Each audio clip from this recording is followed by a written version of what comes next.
Good morning. Welcome to this session of E403 Distributed Generation and Smart Grids. In the last class, we had seen sensors and actuators networks or SANET, and today we will see smart substations and its architecture. I am Dr. Unnikrishnan Presi, Professor, Electrical and Electronics Engineering Department, Rajagiri School of Engineering and Technology, Cochin.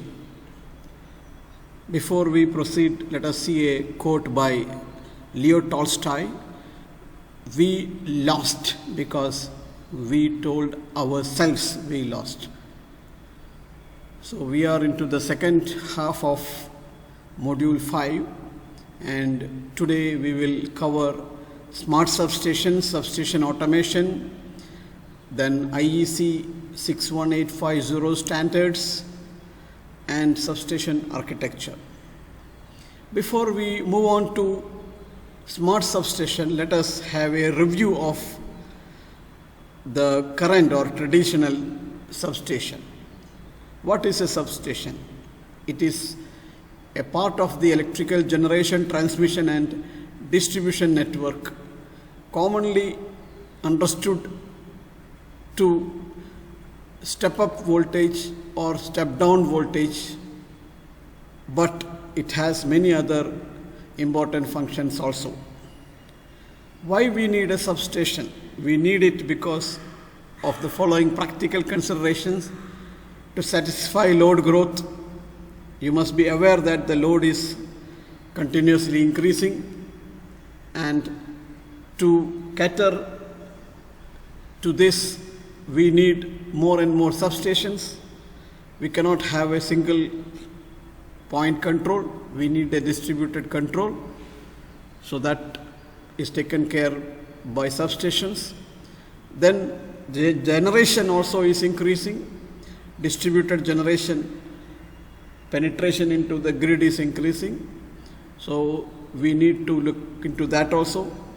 Then reliability of the power supply.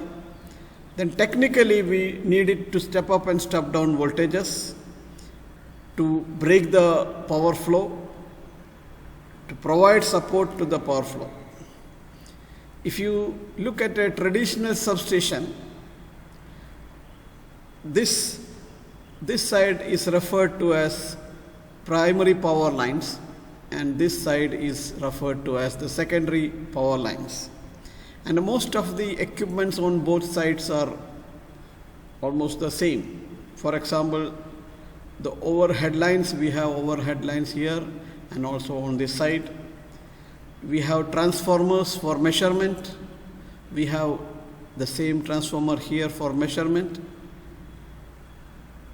Disconnect switches, this is a disconnect switch. You can see a disconnect switch here also. Then a circuit breaker, you can see a circuit breaker here too. Then a current transformer to measure current here and here. Two current transformers on the primary side and two in the secondary side also. Then the lightning arrestor, we have a lightning arrestor near the transformer and also on this side near the transformer. And this is the transformer and this is the control room. 11 is the fencing. So the entire, all these transformer and all these protection devices, measuring devices, they are protected by a wall or fencing. And this 12 is the secondary power line. This is a typical distribution substation. This is the incoming transmission lines. This is the lightning arrestor. There is a fencing to cover and protect all these equipments and stop trespassing. This is a control house. This is a step down transformer. This is the high voltage side, and this is step down, and the step down voltage goes to the distribution bus. We have circuit breakers. This is a circuit breaker, and From here it goes through the underground line to the distribution circuit.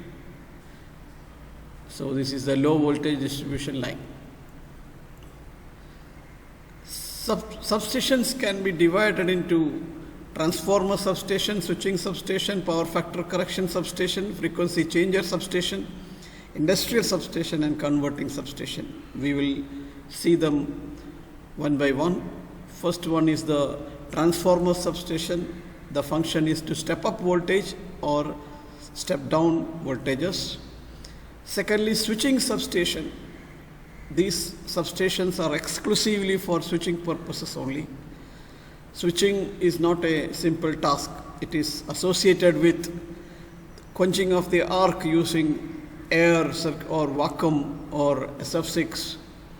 So it need to be done in a proper way, in a proper place. So these switching substations take care of switching.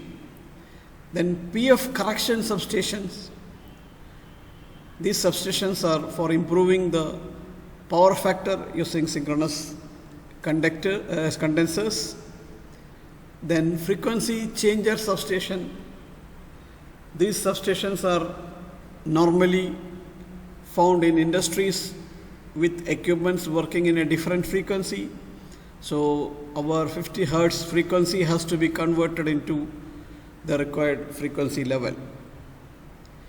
Converting substations, this is to convert AC to DC, usually found with traction, electroplating and welding.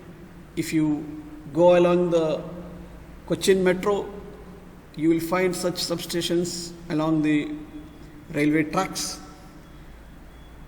because the traction motors, most of them work with DC, high voltage DC. Now what is a smart substation? A smart substation is a normal substation plus the latest IT infrastructure. Focusing on the secondary devices like protective relay, CTPT, and we commonly call them intelligent electronic devices or IECs. Then Ethernet switches and TCP/IP instead of serial communication. Then the application protocol IEC 61850 communication. Then substation application have to use real-time information and utilize artificial intelligence techniques for very fast decision making. And the relays, from the conventional relays we move to microprocessor based relays and other intelligent devices which provide flexibility and rich functionality, and also the cost reduction and the analysis and diagnosis of faults in the power network is easier. You can see the evolution of the protection system starting on 1, 2, 3, 4, which is we are in this level now. So earlier we were using relays which are not microprocessor based. The processing units send signals to the relays, and from there it goes to the RTU, which was the second development, and later these RTUs were replaced by IEDs, intelligent electronic devices. And initially we were using serial communication, whereas now we started using LAN, WAN and GPS. And the substation also has gone through a lot of evolution. You see the IEC differences, and also the modularity. So the merging units and the process units come under the process, then the bay and the substation levels, and finally the control center. So a lot of development has taken place in a substation and the associated protection devices. And these softwares are also used for asset management and operation management. Here you can see A smart substation, how the communication signals are flowing. So within the substation we have a substation LAN connecting IEDs and servers, connecting various protective relays and serial IEDs and a MMI. And from the substation LAN through network router and switches and firewall, it reaches to the outside world. And you can see the signals going to the outside world. Every level it is there is a firewall, and at the top level you can see the corporate LAN, DMZ LAN, control LAN, and physical security LAN. And each of these LAN has specific functions. For example, physical security, it looks after the video surveillance, physical access controls, etc. The control LAN looks after the energy management system, distribution management system, and the history. And the DMZ LAN looks after the asset management, outage management system, and access to cyber management system. And the corporate LAN looks after the top management. So these firewalls protect each of these network from or prevents infiltration by unknown persons. DMZ or demilitarized zone, a physical or logical subnet that contains and exposes an organizational external facing services to an untrusted network, usually a larger network such as the internet. Actually, it adds another layer of security to the organizational LAN. Now coming to IEC 61850, it's a global standard for communication in substations. It integrates all the protection, control, measurement and monitoring functions within a substation. In IEC 61850 smart substation architecture, the various devices are classified into process level, bay level and the station level. You can see this is another picture. It is the same picture as you had seen earlier. At the process level, you can see line protection devices, bay control, disturbance recording, data acquisition, etc. is done at this level, which is the process level. And at the bay level, here we record the process level disturbances, and data acquisition also is done at this level. And also those signals are processed and commands are sent from here to the process level. And at the station level, we do the disturbance recording and evaluation, busbar protection, automatic sequencing, station-wide interlocking, archiving, system supervision, and time synchronization. And also it is a gateway to remote communication.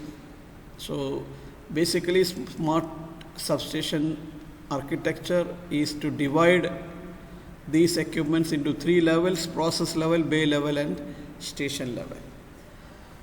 Now the smart substation key components are primary high voltage equipment. These equipments should be digital, network control and integrated functionality and integrative information. Then IEDs, electronic instrument transformers, smart switching devices.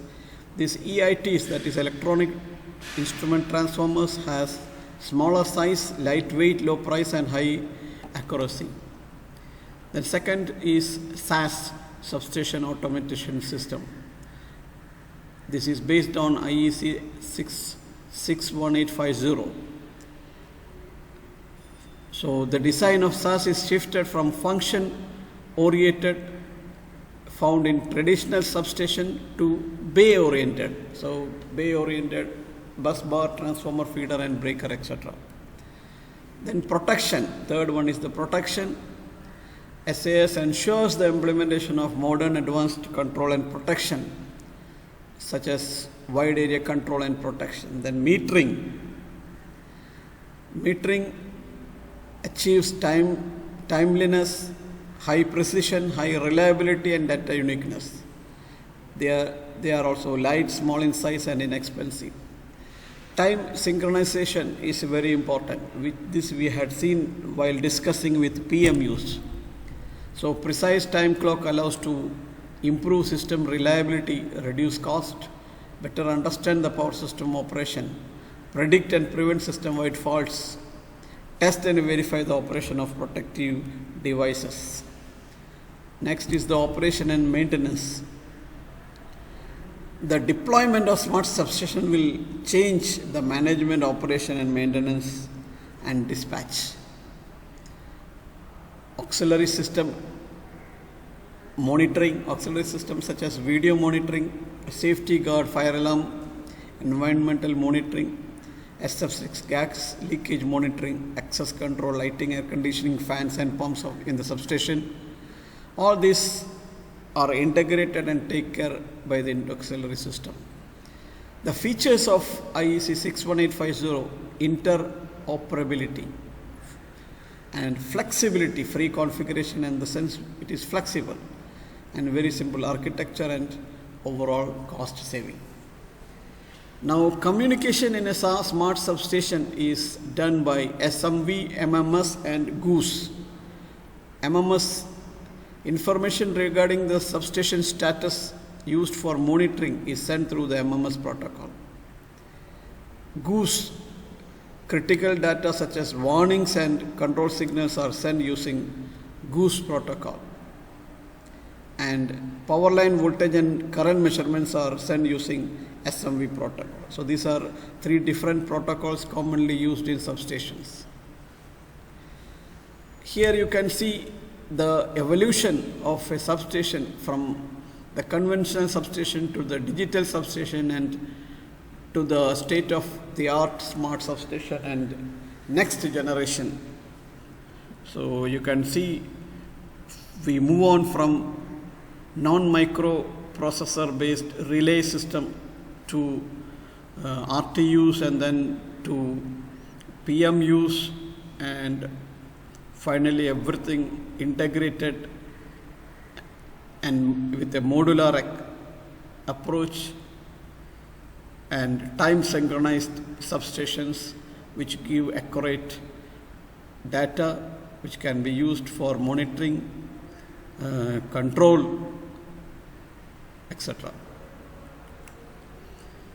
Here you can see four substations: substation A, B, C, and D, and one substation it is shown enlarged.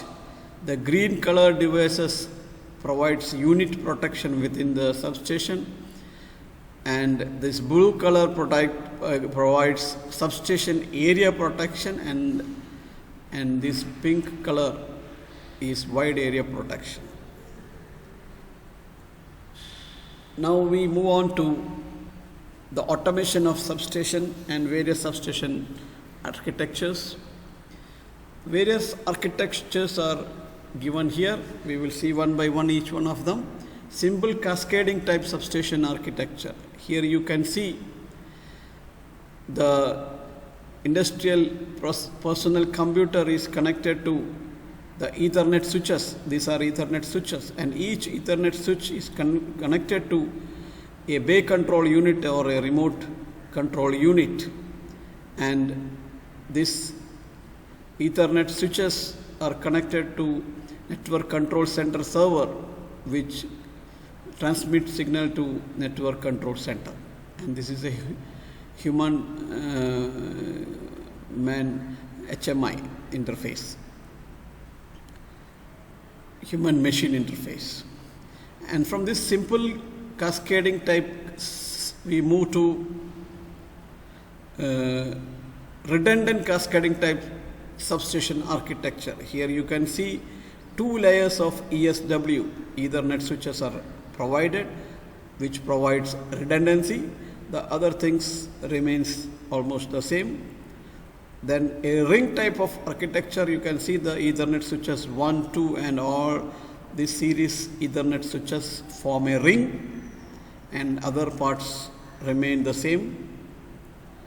And star type, in a star type, the Ethernet switch which is here is connected to each and every Ethernet switch in the series, and the bay control units and other devices remains the same. And this is finally the hybrid station architecture. So hybrid station includes a combination of cascading as well as